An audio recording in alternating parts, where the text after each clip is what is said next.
Boa tarde a todos, que honra estar aqui nesse palco. Bom, vocês já perceberam que nós do IFL São Paulo acreditamos que a educação é a força motora por trás da liberdade. Nenhum indivíduo pode se dizer verdadeiramente livre se não sabe pensar por si mesmo. De fato, o conhecimento liberta. Mas o que dizer sobre a liberdade em um país onde a educação não parece ser prioridade? Os números não mentem e nos dão uma dimensão do problema. Segundo dados do IBGE, 20% das pessoas na faixa etária entre 15 e 29 anos não terminaram alguma das etapas da educação básica. No Nordeste do país, a situação é ainda mais grave. Lá, 3 em cada 5 adultos não completaram sequer o ensino básico. É verdade que esse problema não tem uma única causa. A principal delas é a necessidade de complementar a renda familiar, mas não para por aí. 22% dos jovens brasileiros entre 15 e 29 anos, não trabalham e nem estudam. O que nos mostra que, além de questões econômicas, existe uma falta de interesse pelo ambiente escolar, o que colabora diretamente para a evasão. A verdade é que a educação tradicional está em xeque. O sistema de educação, como conhecíamos, é incapaz de acompanhar o ritmo das mudanças. Por que precisamos de aulas com oratórias intermináveis, quando podemos aprender sobre praticamente tudo, a qualquer tempo, em uma plataforma de streaming? O nosso próximo palestrante identificou essa mudança. E, como protagonista que é, vem agindo para propor uma nova forma de distribuir conhecimento e, portanto, de acender as luzes da liberdade. Eu chamo agora ao palco Álvaro de Chocaí.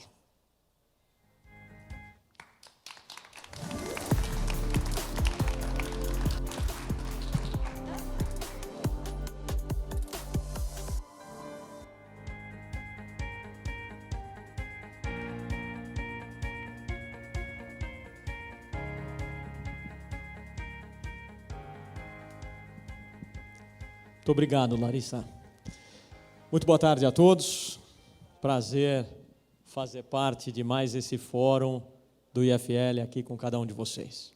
Meu nome é Álvaro e, como eu não sou ex-presidente, como eu não sou o Pondé e como eu não sou o Papa do Valuation, melhor eu me apresentar para vocês. Eu sou administrador de empresas por formação. Me formei na Fundação Getúlio Vargas em 1999. Ainda na faculdade montei uma empresa de tecnologia chamada CamHunter. Tive a sorte de vender essa empresa antes da bolha de .coms estourar. E com 21 anos de idade acabei tendo a oportunidade de receber de um fundo de investimento um cheque de 2,4 milhões de dólares naquela época. Acabando essa empresa, fui fazer parte de uma gestora de recursos chamada Tarpon Investimentos. 5 anos depois fizemos o nosso IPO, em 2007. Fizemos alguns outros IPOs, incluindo um IPO de PowerPoint chamado Brasil Agro. Compramos um pedaço da Arezzo, levamos a Arezzo ao mercado de capitais. A turma de Belo Horizonte, compramos um pedaço da Direcional, incorporadora, levamos a Direcional para o mercado de capitais. Fizemos a Ômega, listada na Bolsa, hoje principal empresa de energia eólica do país. E de 2010 para cá eu tomei uma decisão pessoal de só investir naquilo que fizesse bem ao mundo. Só investir em empresas que tivessem seus produtos e seus serviços voltados a melhorarem a sociedade ou o meio ambiente como um todo. E isso nos fez focar em 3 setores da economia: saúde, energia renovável e educação. E hoje nossa holding de investimentos tem investimentos em empresas nesses 3 segmentos. O investimento mais recente nosso é uma faculdade de empreendedorismo chamada Link School of Business. Uma faculdade que tem um curso de administração de empresas, voltada para formar empreendedores. Pessoas que queiram criar suas empresas, fazer crescer as suas empresas, ou herdar, por que não, um grupo ou uma empresa. Então, quando me chamaram aqui para falar de educação e falaram assim, puxa, Álvaro, mas você está se tornando ou é uma autoridade em educação, eu falo, das duas uma, ou ninguém é especialista em educação, ou todos nós somos especialistas em educação. Por quê? Porque todos nós temos algo a aprender e todos nós temos algo a ensinar, sem dúvida alguma. Mas eu vou começar esse speech aqui com vocês contando um pouquinho da minha história. Quando eu comecei no ensino médio, um pouquinho antes do ensino médio, eu tinha um sonho. E esse meu sonho era muito simples, muito, muito simples. Eu sonhava ser rico mesmo. Eu sou filho de um engenheiro químico que fez a vida inteira numa empresa multinacional e, graças a Deus, o trabalho dele deu as melhores oportunidades de educação para mim e para as minhas irmãs. E sou filho de uma professora que viveu muito mais como costureira do que como professora. Então, classe média normal, mas eu tinha ídolos. Lembra, estamos falando de 1994, 93, primeiro ou segundo colegial meu. Meus ídolos eram Abílio Diniz, Jorge Paulo Lemann, Peter Lynch, Warren Buffett. Eu olhava esses caras e falava, eu quero ser igual esses caras. Isso era o que eu tinha para mim. E eu pude perceber que todos esses caras se encontravam num lugar só. E esse lugar era chamado mercado financeiro. Quando eu percebi isso, não tinha quem colocasse na minha cabeça fazer engenharia, fazer medicina, fazer odontologia, arquitetura ou qualquer outra coisa. Eu queria trabalhar no mercado financeiro. E eu comecei a me preparar para ir para o mercado financeiro. Então, fui fazer intercâmbio, aprender inglês, porque diziam que falar inglês era importante. Morei em Michigan por 1 ano. Fui percorrer o melhor caminho para se chegar no mercado financeiro. Lia livros sobre investimentos. Até que eu percebi que a turma que chegava no mercado financeiro normalmente chegava por uma instituição de ensino superior, uma faculdade. Era muito mais fácil chegar através de uma faculdade. Então, eu prestei vestibular para 2 escolas. Para a Universidade de São Paulo, curso de Economia da USP, e para o curso de Administração de Empresas, era o único que tinha a pública também, da Fundação Getúlio Vargas. Vestibular, aquele tumulto todo, ralei para caramba, aos que são mais novos, a época, não era pela internet que você consultava seu nome, chegava no jornal. Você tinha que abrir o jornal de manhã assim e ver aquela lista e procurar teu nome assim. E era por volta de eu sabia a data que ia chegar, então acho que eu liguei sem brincadeira, umas 14 vezes para o porteiro perguntando se o motoboy já tinha chegado com aquele jornal. Até que na 14ª ele fala assim, pode descer que chegou o jornal. Desci, peguei o jornal, abri ali, vi meu nome, aprovado, a primeira que saiu foi a Fundação Getúlio Vargas, aprovado. E subi correndo. Quando eu subo, meu pai está de pijama, era umas 5h10, 5h20 da manhã. Meu pai está de pijama na cozinha, com a mão assim parada para trás. E ele falou, e aí? Eu falei, passei, pai. Nessa hora ele tira a mão assim de trás e me entrega numa caixinha uma HP 12C. Uma calculadora, ele tinha comprado. E ele já estava com ela na mão. Ele não pegou depois. E ele me deu, falou, parabéns, eu sabia, eu ainda brinquei com ele, falei, pai, se eu não tivesse passado, você ia fazer o quê com essa calculadora, né?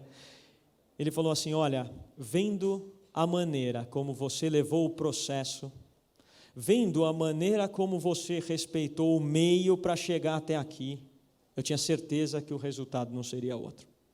Aquelas palavras dele até, de certa maneira, me emocionaram naquela data e ficaram gravadas para mim, mostrando sempre que quando existe um processo bem feito, a chance do resultado ser positivo é muito grande, muito grande.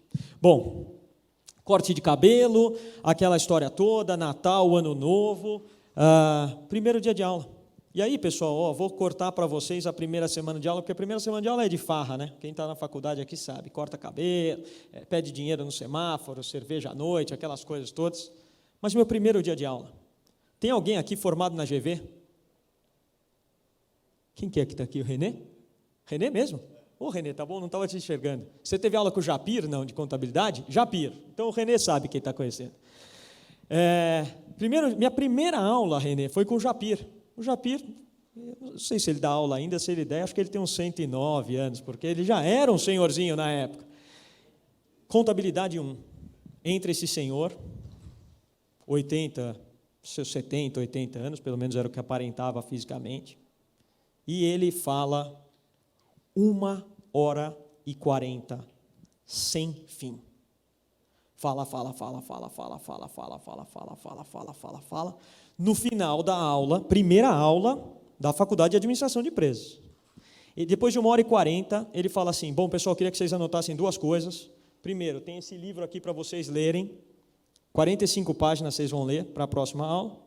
E queria que vocês anotassem já a data da primeira prova de contabilidade. Foi primeiro dia de aula. Anotei. Bom, sai o Japir. Vou tomar um café ali no 5º andar. Atordoado com todas aquelas informações, volto para a segunda aula de faculdade. Segunda aula de faculdade era Sociologia 1, com uma senhora chamada Edith. Sociologia 1. Ela entra e fala. 1h40. E no final ela fala assim, queridos alunos, vou dar um livro para vocês lerem. Esse livro é de uma pessoa muito importante, chamada Erich Fromm. Lembro até hoje o nome do livro. Ter ou Ser. Primeira aula, um livro para ler.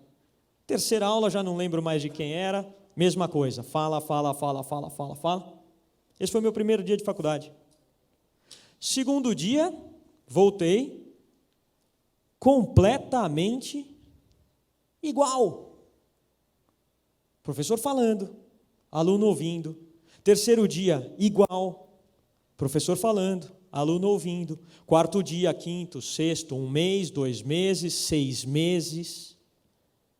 E ali, onde todo mundo havia me dito que estariam os melhores professores que me ensinariam a ficar rico, eu me decepcionei.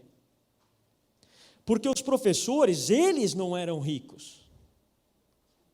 E lembra, eu queria ser rico, hein? E que fique claro, era rico de dinheiro mesmo.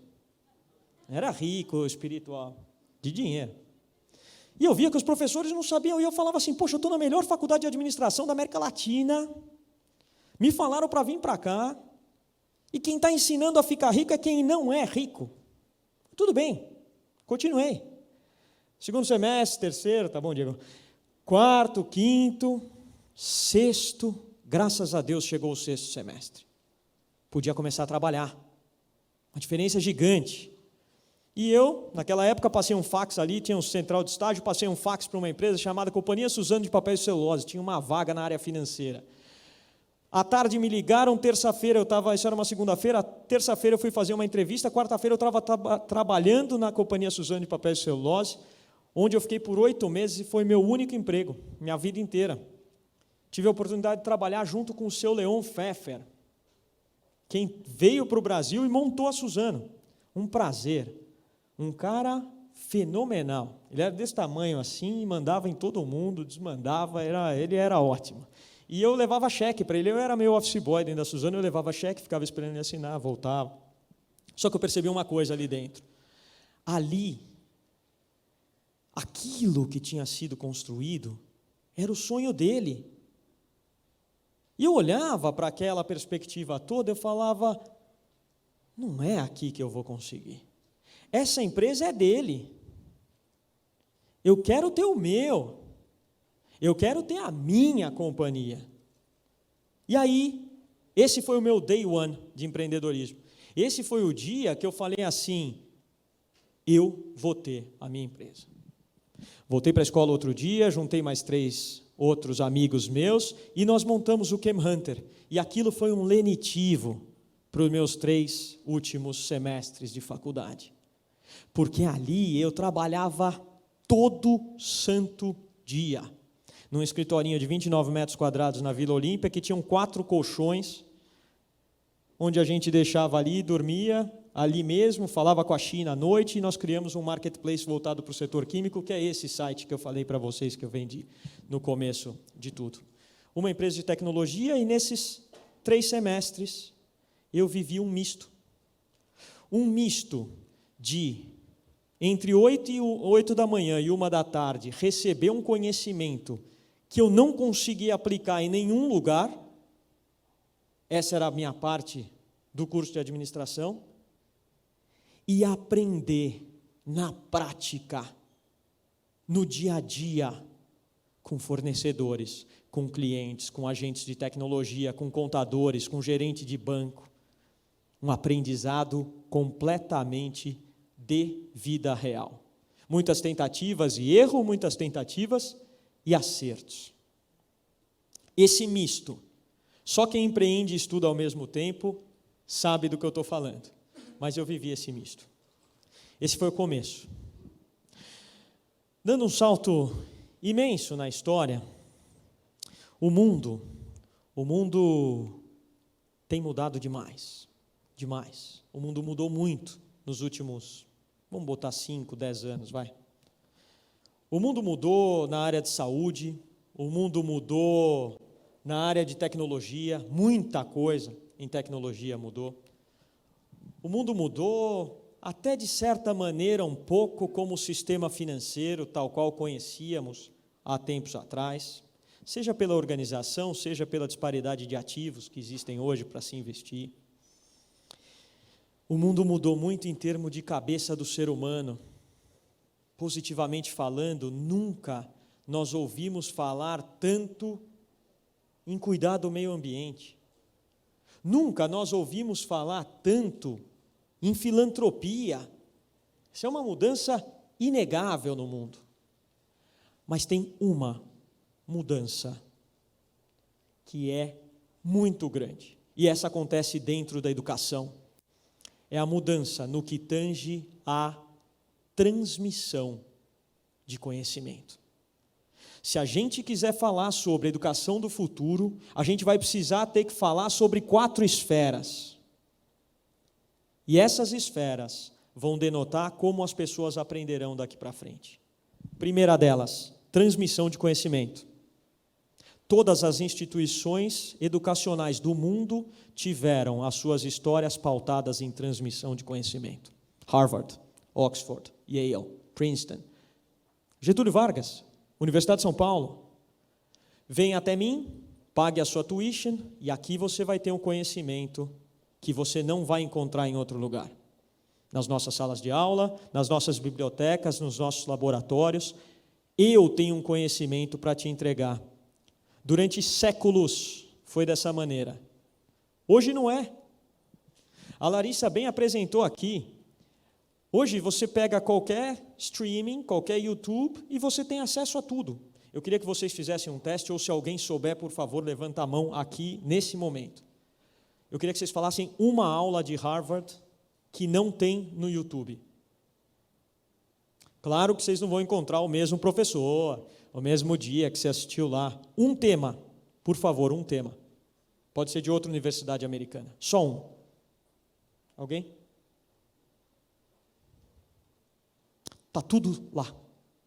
Está tudo lá. Você pode falar, poxa, mas tem lá até como criar uma bomba atômica? Claro que tem, digita aí no Google.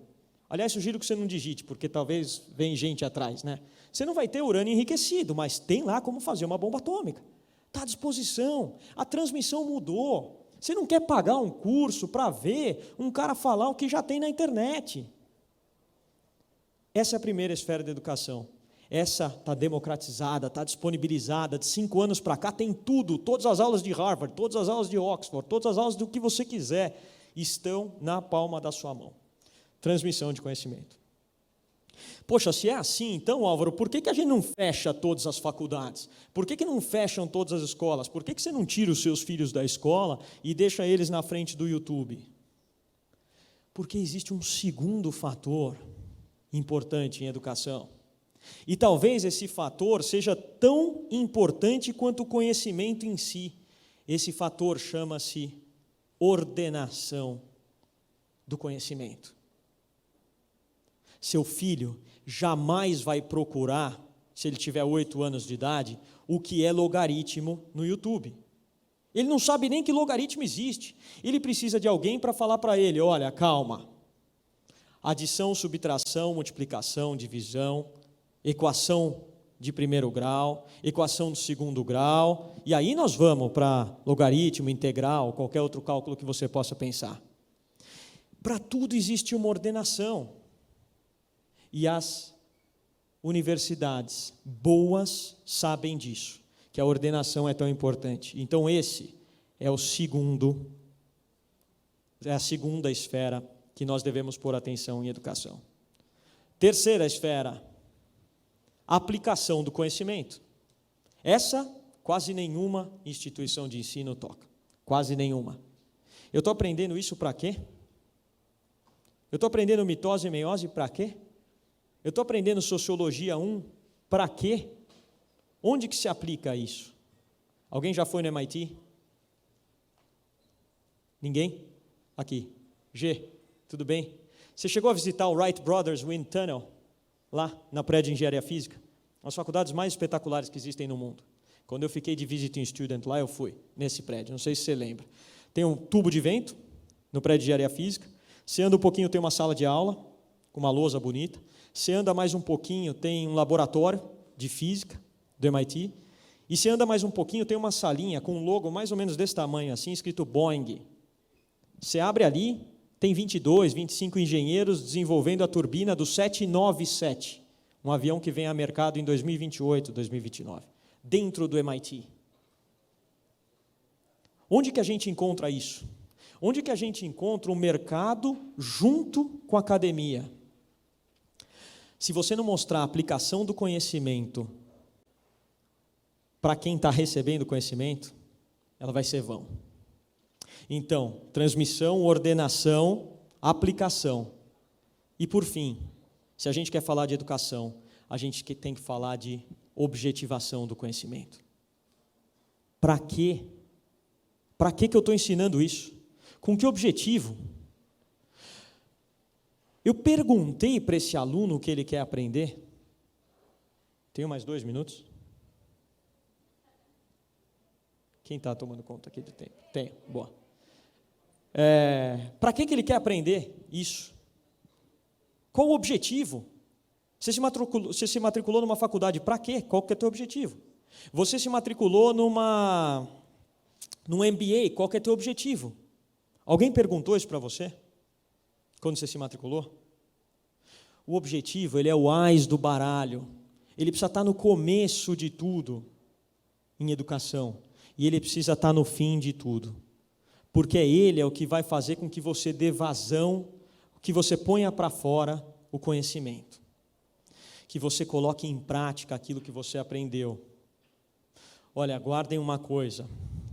O aluno do futuro, ou talvez o aluno já do presente com a cabeça no futuro, ele vai querer aprender somente aquele pedaço de conhecimento que vai atender à necessidade dele naquele momento.